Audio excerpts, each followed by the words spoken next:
Era un comienzo de otoño de 2023, cuando Agustín, entonces con 81 años, decidió que finalmente escribiría todo lo que había llevado en silencio durante décadas. Ese día, el cielo amaneció gris, con nubes pesadas, y el viento frío que soplaba por las estrechas calles de la ciudad parecía hacer eco del peso en su pecho. Vivía solo, en un pequeño apartamento que había heredado de una tía, a pocas cuadras de la parroquia donde sirvió por casi 50 años. Era un hombre de apariencia frágil, piel arrugada, cabello blanco y fino, y manos temblorosas, pero aún llevaba en sus ojos un brillo terco, una fuerza que solo quien ha soportado toda una vida más de lo que debería puede mantener. La rutina aquella mañana fue simple: café negro fuerte, 2 rebanadas de pan del día anterior, y el viejo hábito de abrir el periódico impreso. Pero había algo diferente en el aire. La víspera, Agustín había pasado horas revolviendo su armario de madera, sacando antiguos cuadernos escondidos bajo la ropa de misa, donde, con letra cuidadosa y nerviosa, había registrado cada detalle de los acontecimientos que cambiaron su vida. No era un día cualquiera. Sabía que al entregar eso al periodista que vendría a las 3 de la tarde, no habría marcha atrás. Era el comienzo del fin de un ciclo y el inicio de una liberación que él mismo no sabía si deseaba o temía. El encuentro con el periodista fue concertado de forma discreta, en un café de barrio poco concurrido. Agustín temía que sus antiguas paredes aún ocultaran oídos atentos. No era paranoia. En los últimos años, desde que comenzó a cuestionar ciertas actitudes dentro de la diócesis, ya había sufrido algunas advertencias, notas anónimas, mensajes crípticos, una extraña incursión en su habitación donde nada fue robado, pero desaparecieron papeles importantes.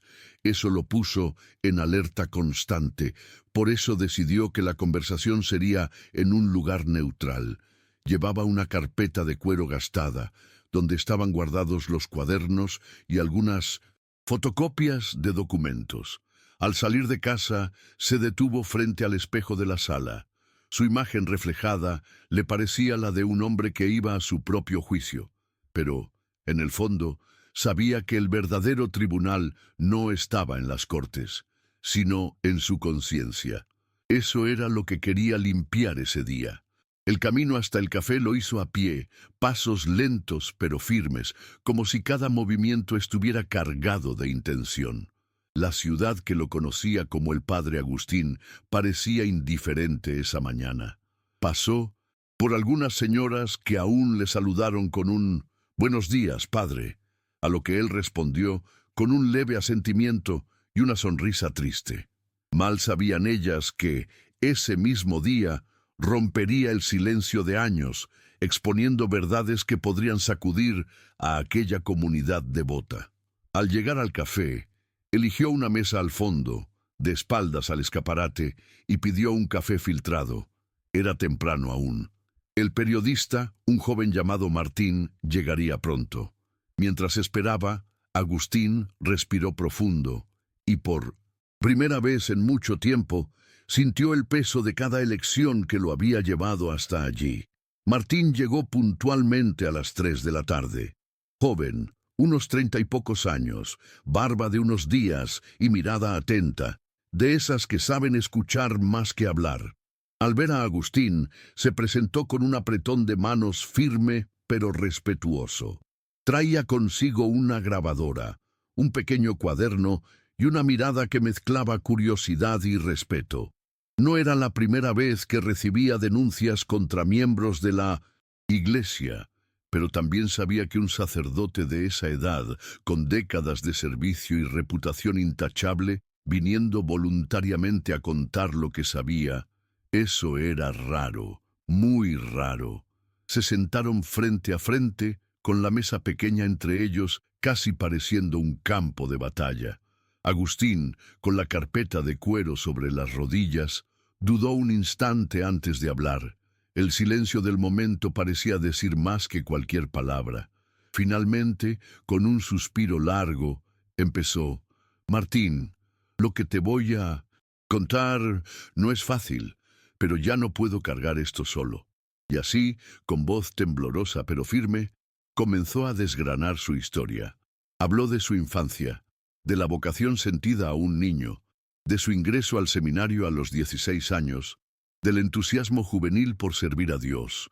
Narró cómo los años de formación fueron duros, llenos de disciplina rígida y de una fe que entonces le parecía inquebrantable. Describió con detalles la rutina, misas al amanecer, estudio de teología, horas de oración y penitencia. Un mundo que para él era puro y sagrado. Pero al avanzar en el relato, su voz tomó un tono más grave, como si cada recuerdo pesara más. Contó los primeros indicios de algo errado, conversaciones interrumpidas al entrar en una sala, miradas extrañas entre colegas, pequeñas inconsistencias en donaciones recibidas por la parroquia, fragmentos que por años ignoró o justificó, aferrado a la creencia de que en la casa de Dios no había lugar para el mal. Mientras hablaba, Agustín notaba cómo Martín mantenía la mirada fija, anotando solo lo esencial, sin interrumpir. Era un alivio poder por fin poner en palabras aquello que tanto tiempo había guardado. Cuando llegó al punto crucial, la noche en que presenció el intercambio sospechoso entre el obispo Miguel y un hombre desconocido, su voz casi falló. Relató cómo, al regresar de una vigilia nocturna, pasó por la sacristía y por la rendija de una puerta entreabierta vio al obispo entregando un sobre grueso al hombre, ambos susurrando en tono conspirativo. No hubo testigos, solo él, y aquello lo consumió durante meses. Primero intentó convencerse de que era un simple error, que no era su lugar cuestionar la autoridad eclesiástica, pero lo que vio esa noche fue la chispa. Después de eso, los pequeños indicios empezaron a tener sentido. Cada mirada evasiva, cada palabra no dicha, todo parecía parte de algo mayor y más oscuro. Martín escuchaba con atención creciente. Ya había investigado casos de corrupción dentro de la iglesia, pero siempre de fuentes externas, personas alejadas o víctimas. Tener un sacerdote de la propia institución relatando los hechos era otra historia. Agustín prosiguió, ahora con más seguridad. Describió cómo meses después, un joven seminarista, llamado Javier, lo buscó en secreto. Un muchacho tímido, de habla vacilante, que lo admiraba como mentor. Javier, entre lágrimas y con mucho miedo, reveló haber sido abusado por un sacerdote influyente, amigo personal de Agustín, un hombre que por años había sido visto como ejemplo de santidad. La confesión del joven fue un golpe. Por más que la fe de Agustín estuviera sacudida, jamás imaginó que semejante vileza pudiera ocurrir allí, entre paredes que debían proteger.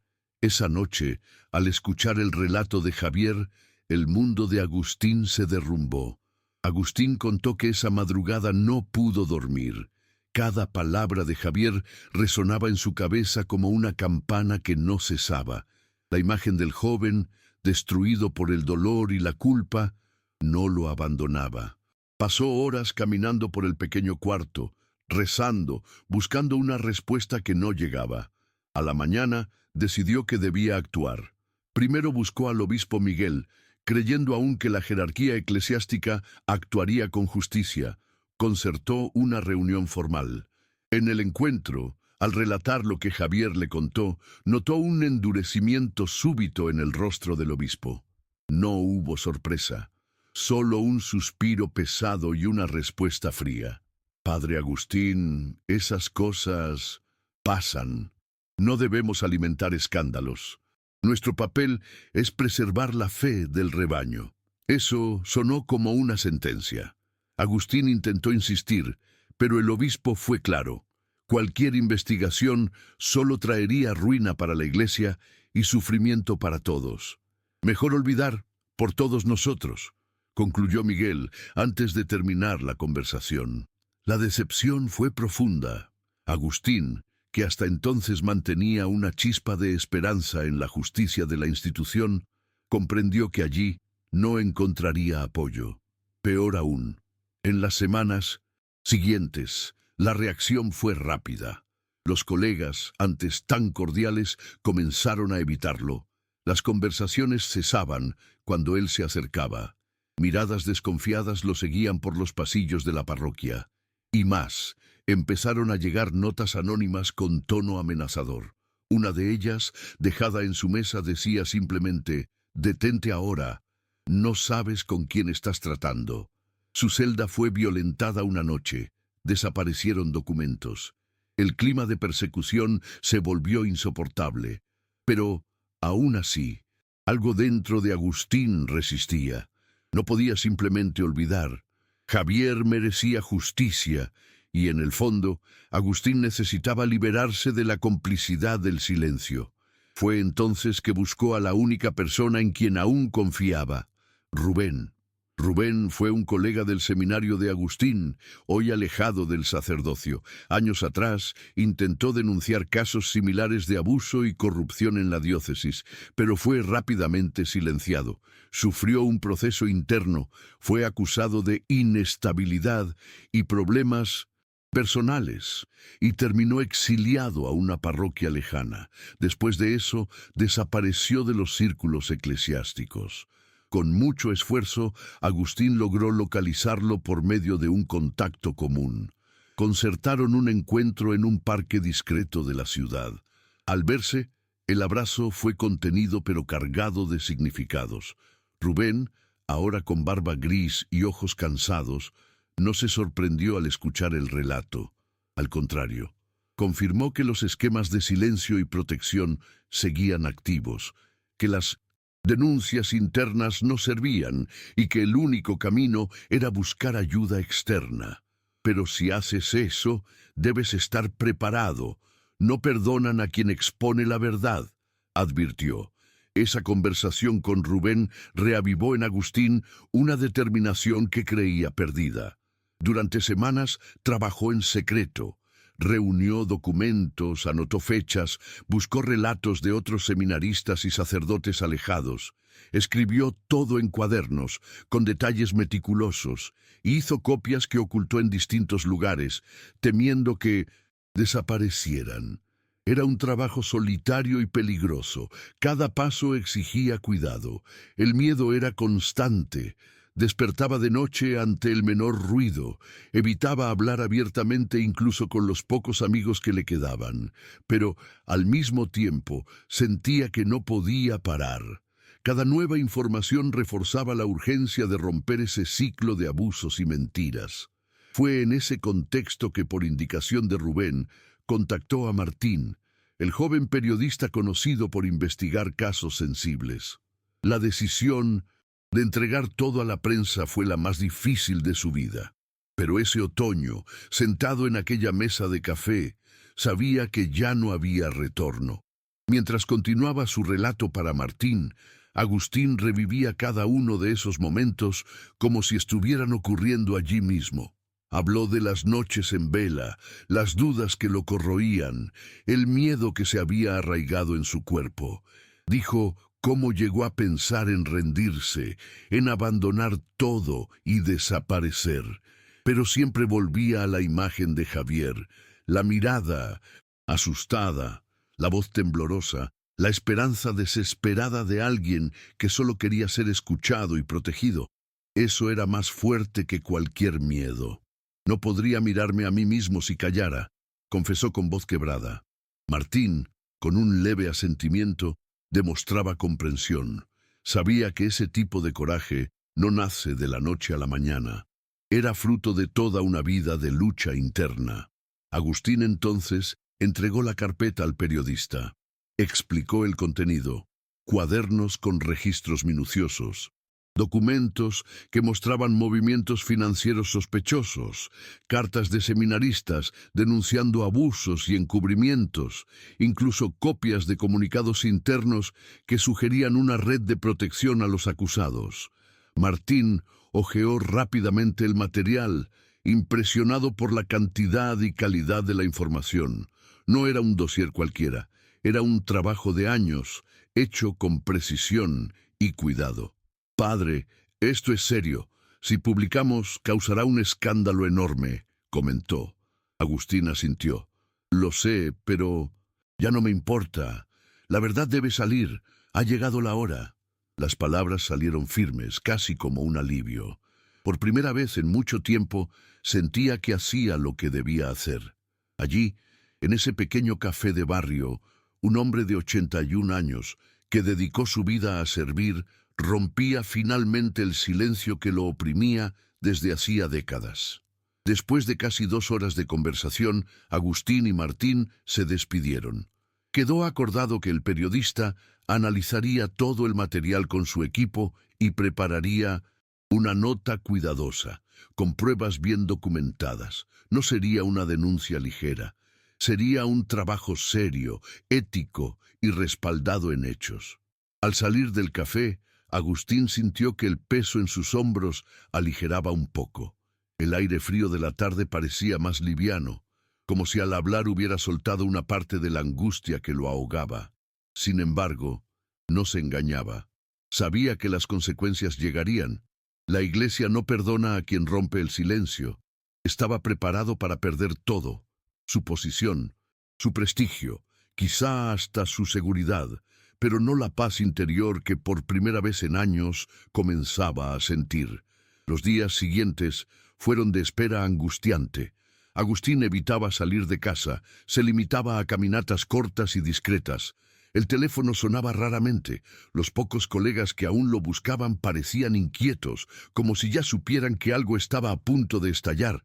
Las noches eran las más difíciles. Cada ruido en el edificio lo sobresaltaba. Una madrugada se despertó con el sonido de pasos en el pasillo. Llegó a sostener un viejo crucifijo, como si eso pudiera protegerlo. El miedo era real y no infundado. Rubén ya le había advertido que, cuando las denuncias comenzaran a circular, las represalias llegarían rápido y sin piedad. Aún así, Agustín no retrocedió. Continuó revisando sus registros, escribiendo nuevos relatos y preparándose internamente para lo que vendría.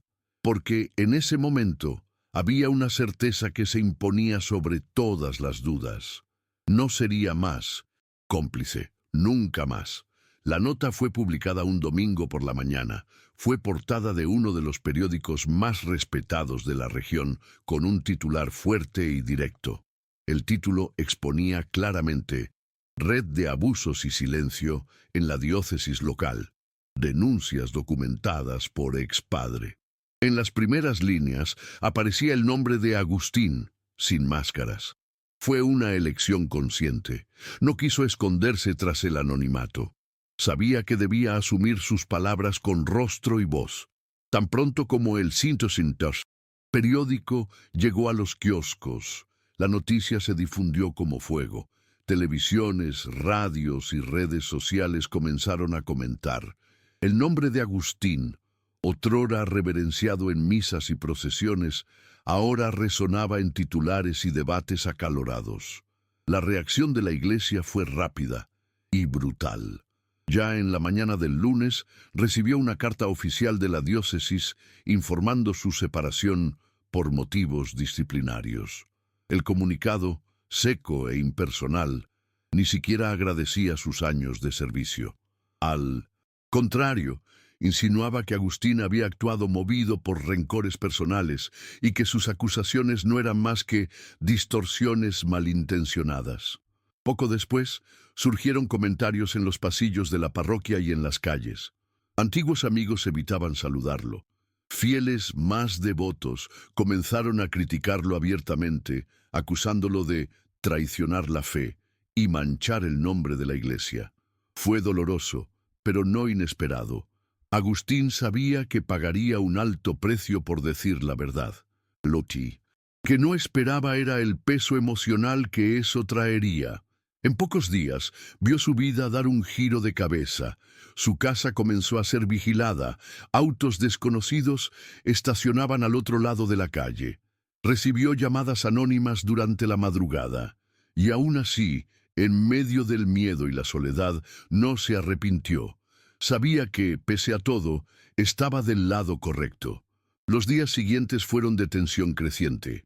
Cada nuevo reportaje o entrevista hacía más pesada la atmósfera alrededor de Agustín. Ya no frecuentaba los lugares de siempre. Evitaba la panadería del barrio, el pequeño mercado en la esquina, hasta la plaza donde le gustaba sentarse a leer. No era solo por miedo, era por la sensación de aislamiento. Muchas personas que lo conocían desde hacía décadas comenzaron a tratarlo como un extraño, algunos como enemigo. Recibió cartas con palabras duras, insultos, hasta amenazas veladas. Todo eso le dolió, claro, pero no tanto como la frialdad de ciertos colegas de fe, sacerdotes con quienes compartió años de servicio y amistad, ahora ni siquiera le dirigían la mirada. Eso dolía de una manera que ninguna amenaza podía alcanzar. Fue en ese escenario que Rubén volvió a buscarlo. Llegó a su casa sin avisar, trayendo una botella de vino barato y un saco de panes. Se sentaron en la pequeña cocina, donde la luz tenue del atardecer apenas iluminaba los rostros cansados de los dos hombres. Rubén sabía lo difícil que era ese momento. No trajo consejos ni fórmulas para enfrentar el torbellino.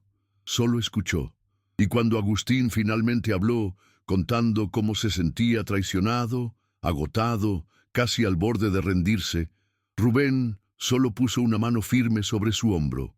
Hiciste lo que nadie más tuvo coraje, Agustín. Eso no es fracaso, es verdad, y la verdad siempre encuentra su camino. Esas palabras simples, dichas allí, entre dos rebanadas de pan y un sorbo de vino, fueron como un bálsamo. No borraron el dolor, pero renovaron un hilo de fuerza que él necesitaba para seguir. Porque, a pesar de todo, sabía que había empezado algo que ya no podía detener. En los días que siguieron, nuevas víctimas comenzaron a aparecer. Algunos antiguos seminaristas, inspirados por la valentía de Agustín, contactaron al periódico ofreciendo sus propios relatos. Los detalles eran perturbadores, historias de abuso, manipulación y amenazas, todas cubiertas por años de silencio. La nota inicial tuvo nuevos desarrollos y la investigación comenzó a tener repercusión nacional. Periódicos más grandes, emisoras de televisión e incluso blogs independientes comenzaron a reflejar el caso.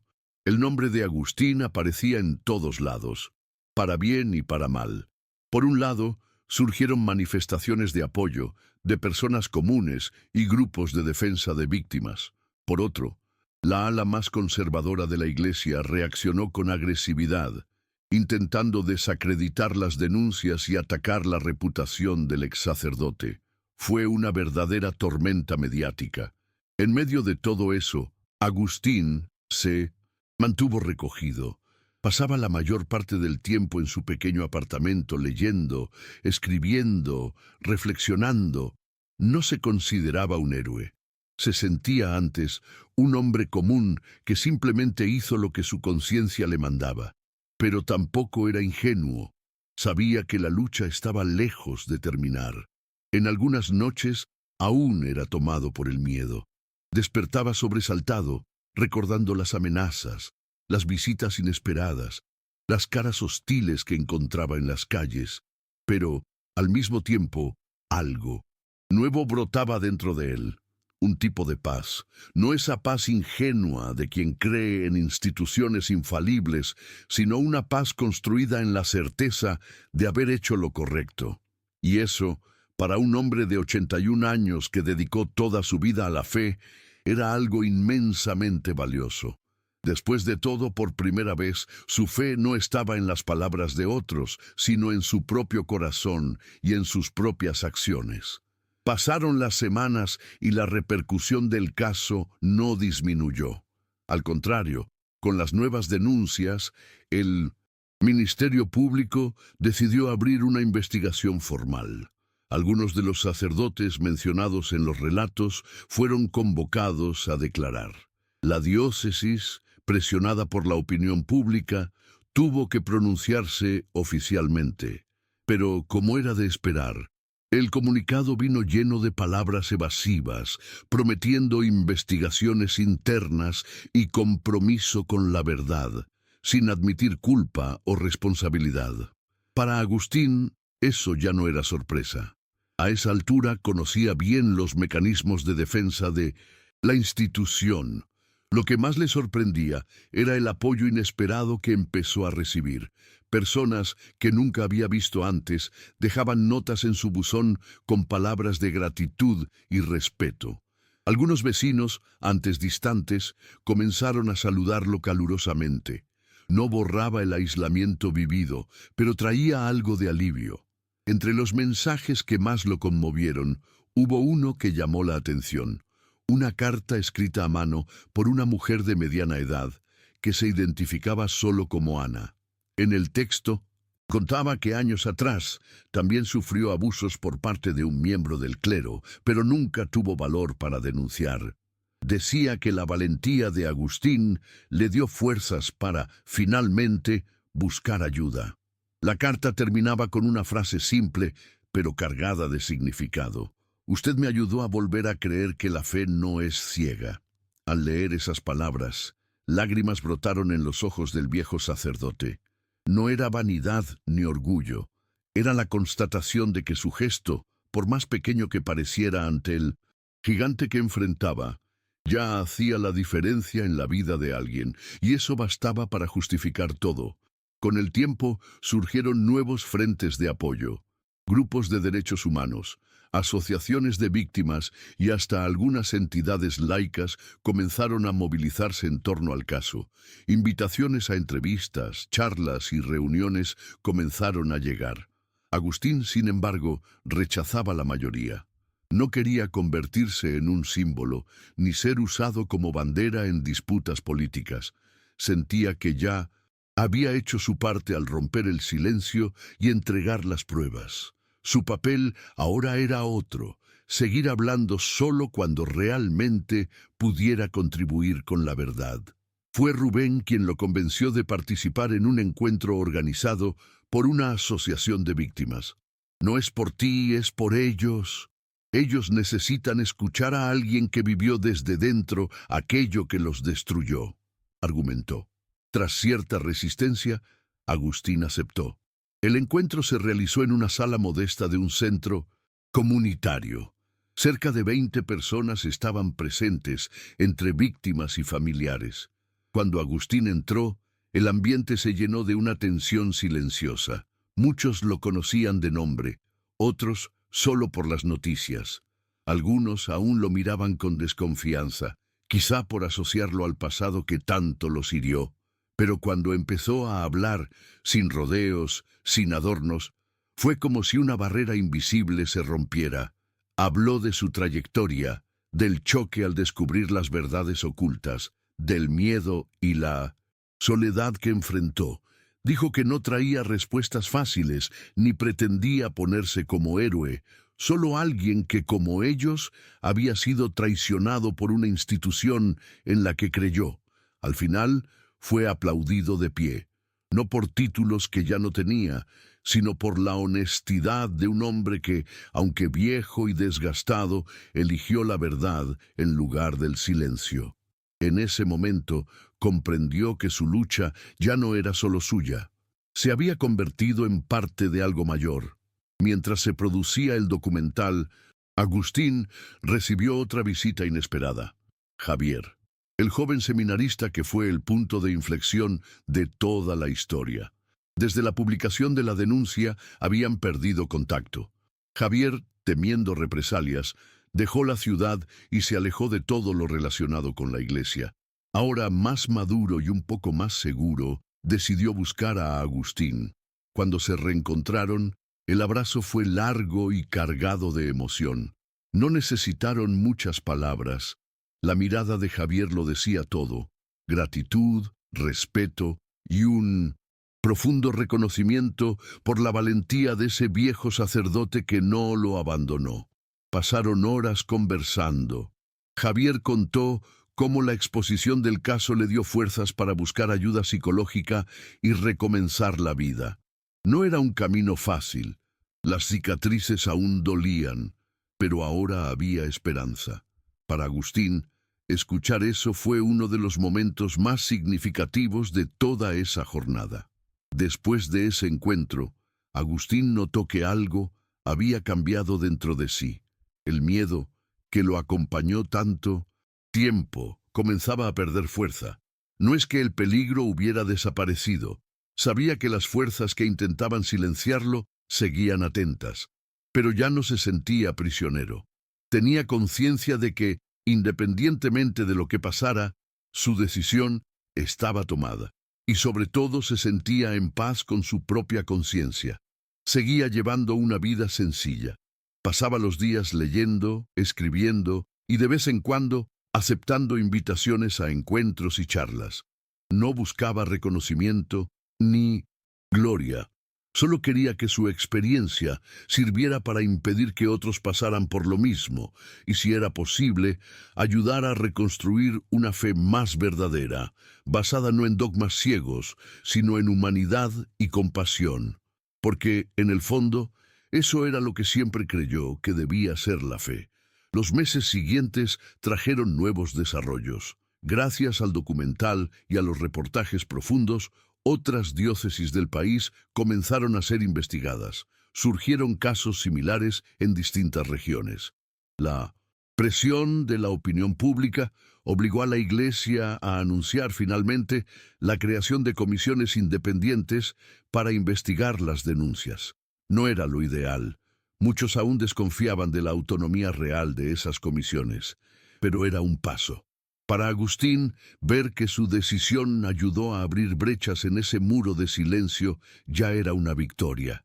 No se engañaba pensando que todo cambiaría de la noche a la mañana. Sabía que estructuras tan antiguas y arraigadas tardan en transformarse. Pero, por primera vez en mucho tiempo, veía señales de que algo realmente empezaba a suceder. Rubén, siempre a su lado, seguía cada noticia con mezcla de esperanza y cautela. Frecuentemente visitaba a Agustín y sus conversaciones, antes pesadas y llenas de angustia, se tornaron más livianas.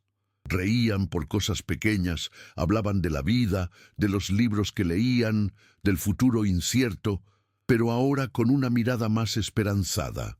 En uno de esos encuentros, Rubén dijo algo que quedó grabado en la mente de Agustín. «Sabes, amigo mío, tal vez lo que empezaste aquí no sea solo una denuncia, tal vez sea una semilla». Y así comenzó Agustín a ver todo, no como un acto aislado, sino como un principio, algo que otros podrían llevar adelante, algo que con el tiempo ayudaría a transformar esa realidad tan dura. No necesitaba reconocimiento ni aplausos.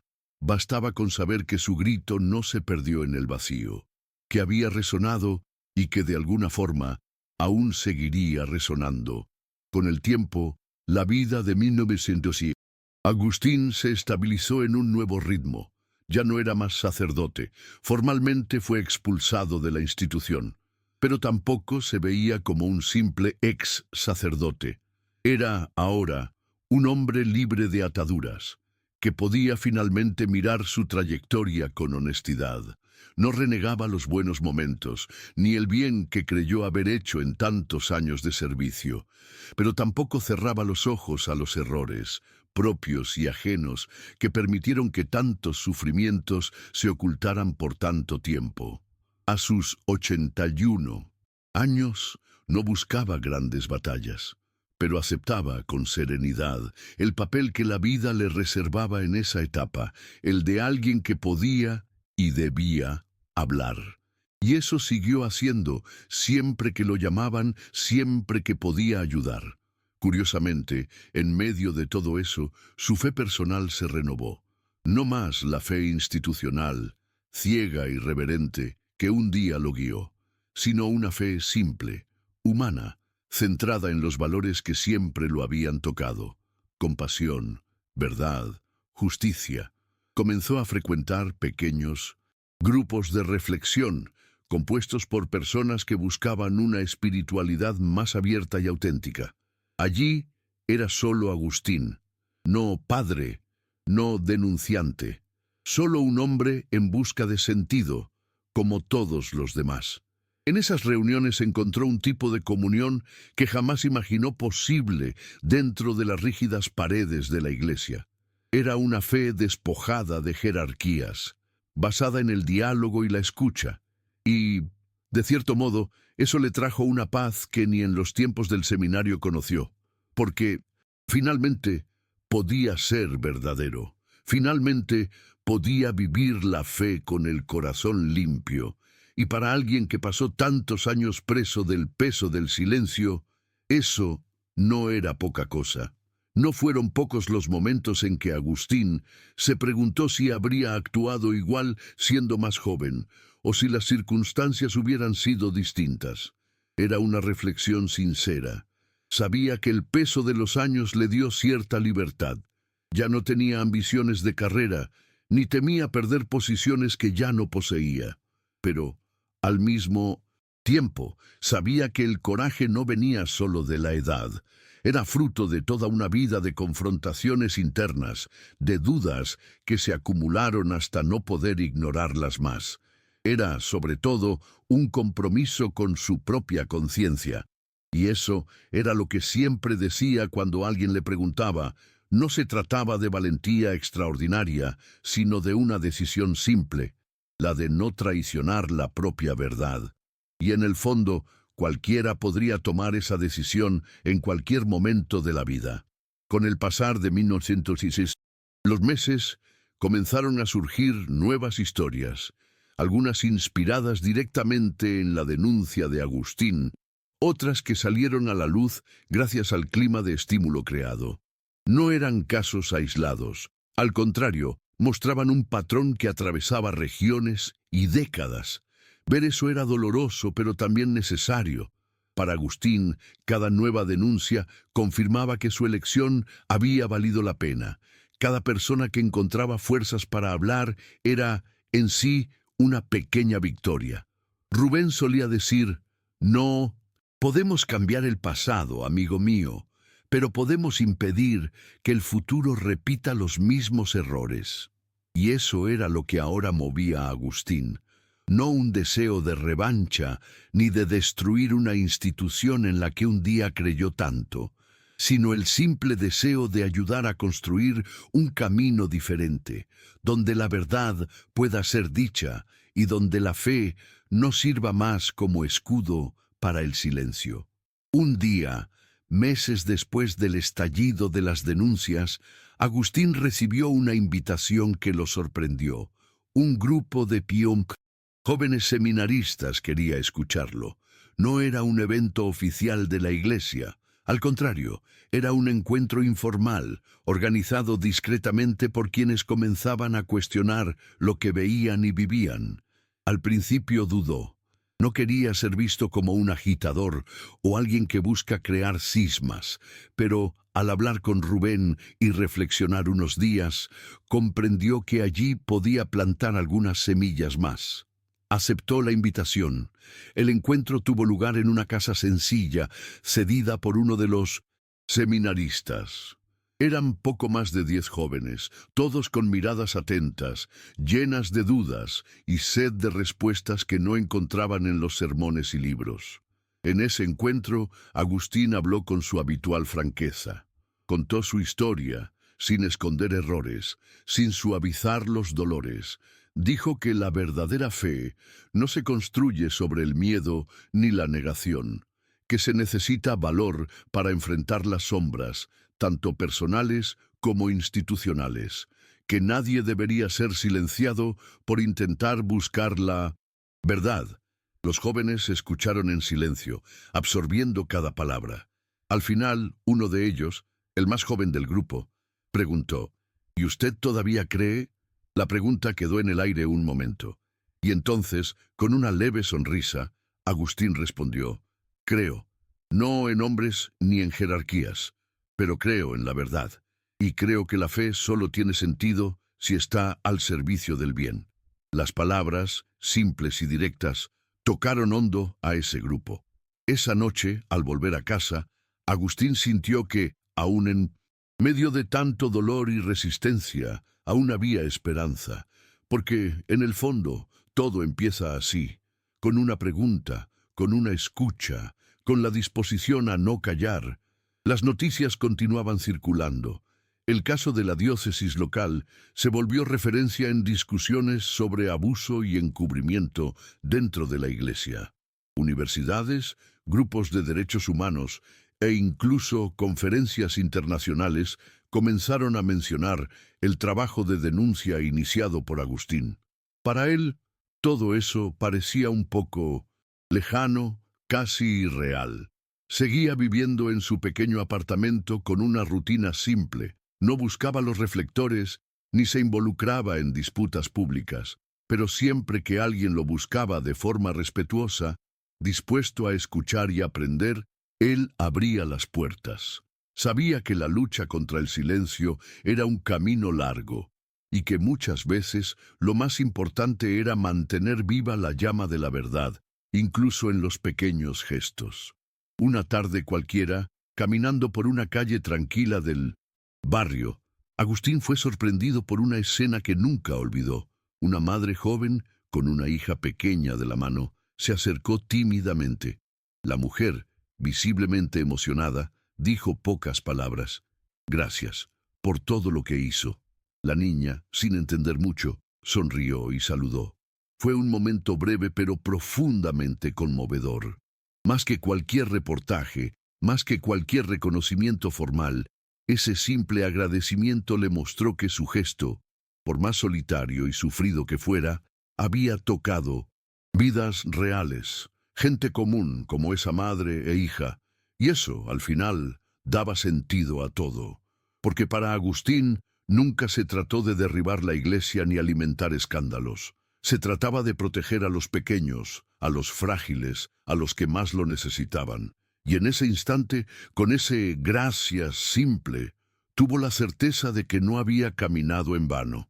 Con el pasar del tiempo, las amenazas disminuyeron, tal vez porque la atención mediática ya se había volcado a otros casos, o tal vez porque comprendieron que Agustín no se dejaría intimidar. Aún así, la vigilancia nunca desapareció por completo. Algunas caras extrañas aún aparecían de vez en cuando en los alrededores, y mensajes velados surgían de vez en cuando. Pero ahora él sabía cómo lidiar con eso, no con valentía ciega, sino con serenidad. Sabía que había hecho lo que debía hacer, y que, cualquiera que fuera el precio, ya no había arrepentimiento. Lo que más le daba paz, sin embargo, era ver cómo otros comenzaban a levantarse. Nuevas voces, nuevos relatos, gente que, inspirada por su valentía, ahora se negaba a callar. Para él, esa era la mayor victoria posible. Una noche, durante una de esas reuniones de reflexión que comenzó a frecuentar, Agustín fue invitado a compartir un mensaje final. No preparó nada, habló desde el corazón. Dijo que, a lo largo de toda una vida dedicada a la Iglesia, aprendió que los mayores actos de fe no ocurren en los altares o en las vestiduras sagradas, sino en los pequeños gestos de coraje y verdad. Dijo que la verdadera fe no se mide por cuántas oraciones se recitan, sino por cuántas veces se elige hacer lo correcto, incluso cuando es difícil. Y sobre todo, que la mayor misión de cualquier persona de fe es proteger a los inocentes, a los vulnerables.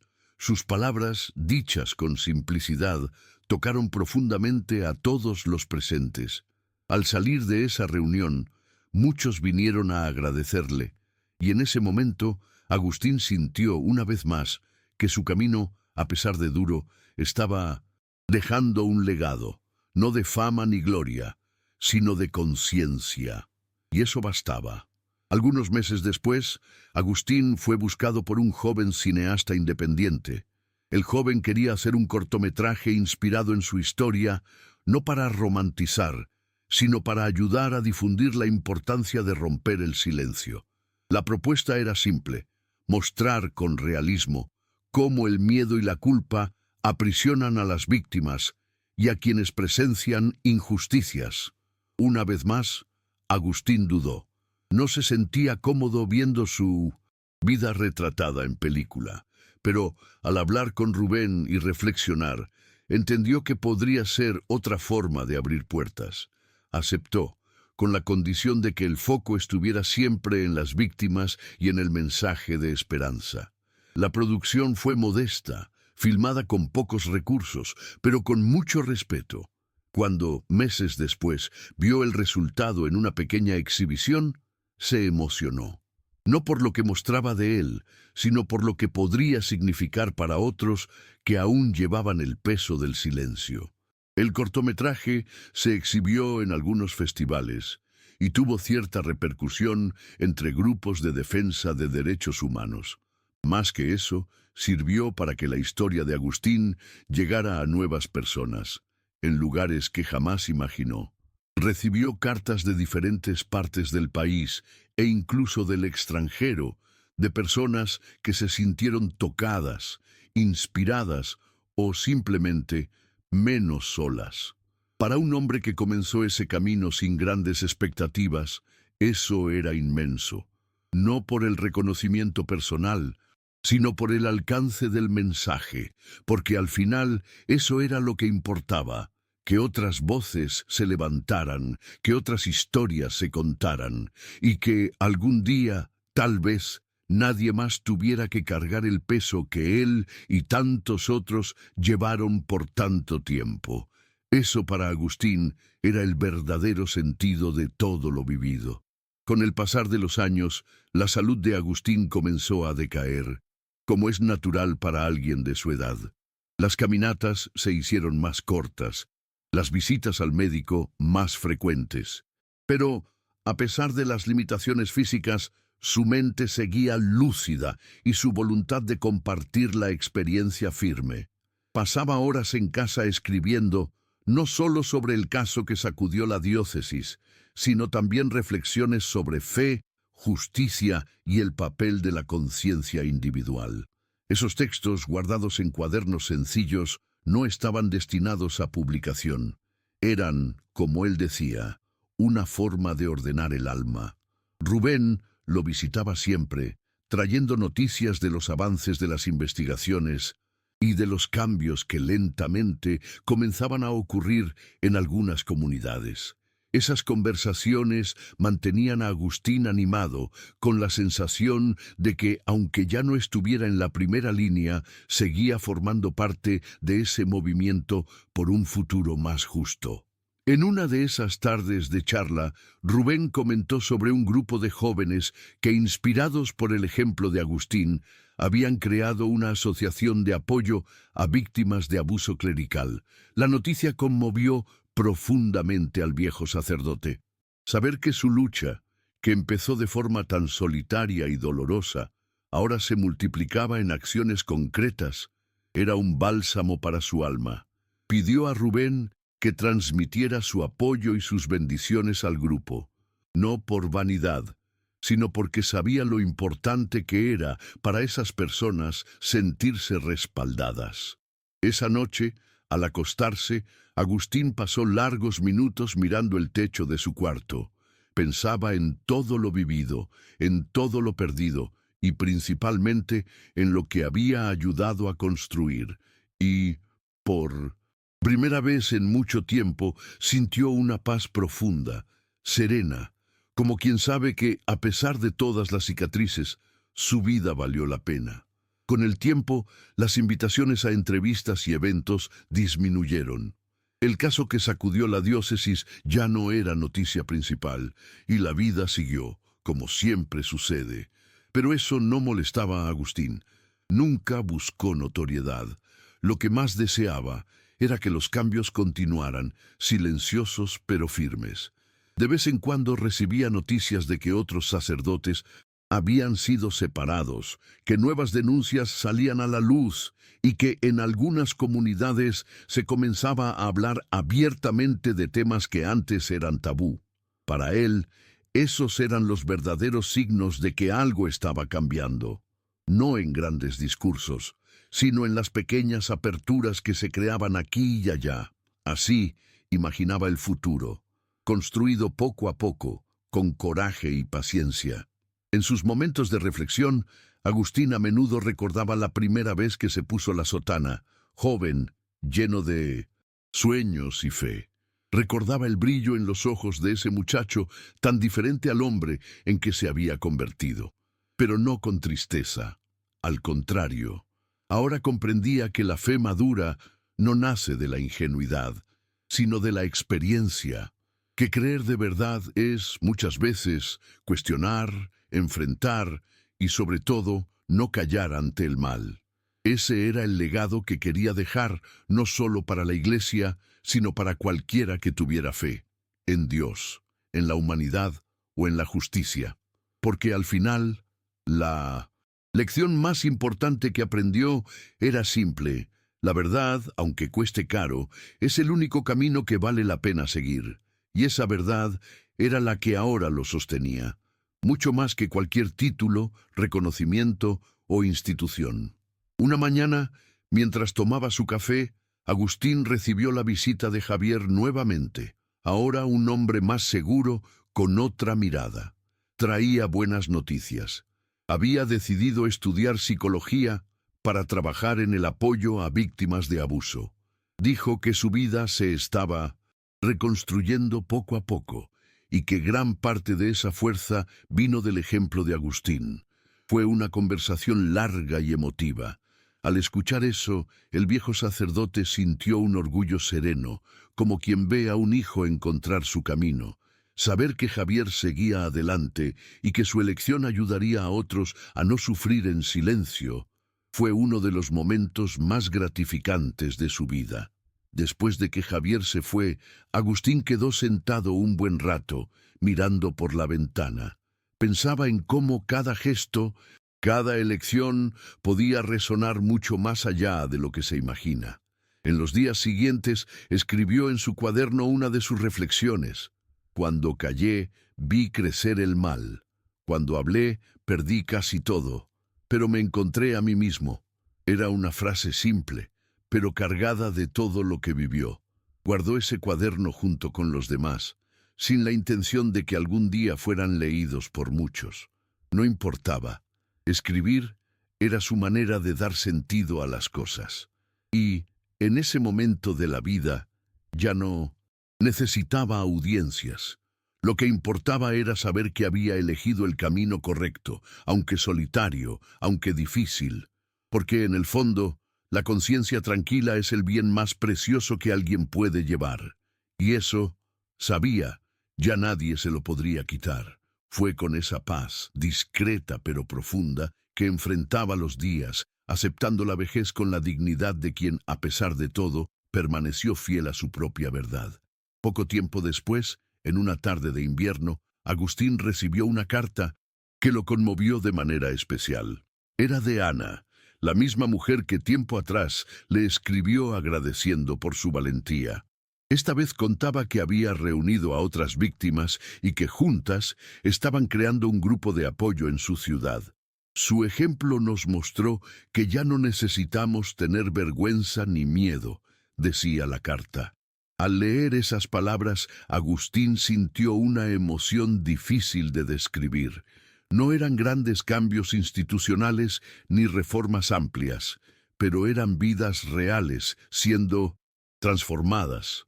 Era la semilla que él, con tanto sufrimiento, había ayudado a plantar, ahora floreciendo en otros corazones. En los días siguientes, mientras organizaba sus escritos, Agustín reflexionó sobre todo lo vivido desde aquella primera denuncia. Pensó en los años de silencio, en el miedo, en la soledad, pero también en las alianzas inesperadas, en las voces que se levantaron, en los lazos de solidaridad que surgieron. La lucha contra el silencio, comprendía ahora, no era una batalla que se gana de una vez, era un camino continuo, hecho de pequeños pasos, y aunque él ya no tuviera fuerzas para dar muchos de esos pasos, sabía que otros continuarían. No necesitaba cargar todo solo. Su papel, de alguna manera, estaba cumplido. Y eso bastaba. Con una leve sonrisa, cerró el último cuaderno que escribió y por primera vez en mucho tiempo se permitió un descanso sin culpa, con el alma ligera de quien sabe que, a pesar de las cicatrices, construyó algo que valió la pena. Hoy, pasados algunos años de esos eventos, Agustín sigue viviendo de forma sencilla. Su salud ya no permite largas caminatas, pero aún se le ve, de vez en cuando, sentado en un banco de la plaza, observando el movimiento de la gente. Ya no es el sacerdote reverenciado de antes, ni el personaje central de titulares. Es solo un hombre común, con una historia marcada por elecciones difíciles. Muchos, al verlo, quizás no imaginan el peso que llevó, ni el coraje que necesitó para romper el silencio. Pero quien conoce su trayectoria sabe, lo que hizo no fue pequeño, y las semillas que plantó siguen germinando, aunque discretamente, lejos de los reflectores. Entre quienes convivieron con él, hay una certeza. La historia de Agustín no es solo una denuncia, es una invitación a la reflexión, un llamado para que cada uno cuestione sus propias instituciones, sus propias convicciones, para entender que la verdadera fe no debe servir como escudo para injusticias, sino como luz para enfrentarlas, y que, muchas veces basta el coraje de una sola voz para romper un ciclo de silencio. El viejo sacerdote sabe eso, y aunque su cuerpo esté cansado, lleva en la mirada la serenidad de quien, al final de la vida, hizo lo que debía hacer, no por reconocimiento, no por gloria, sino porque simplemente era lo correcto. Y esa, quizás, sea la lección que su historia deja hasta hoy.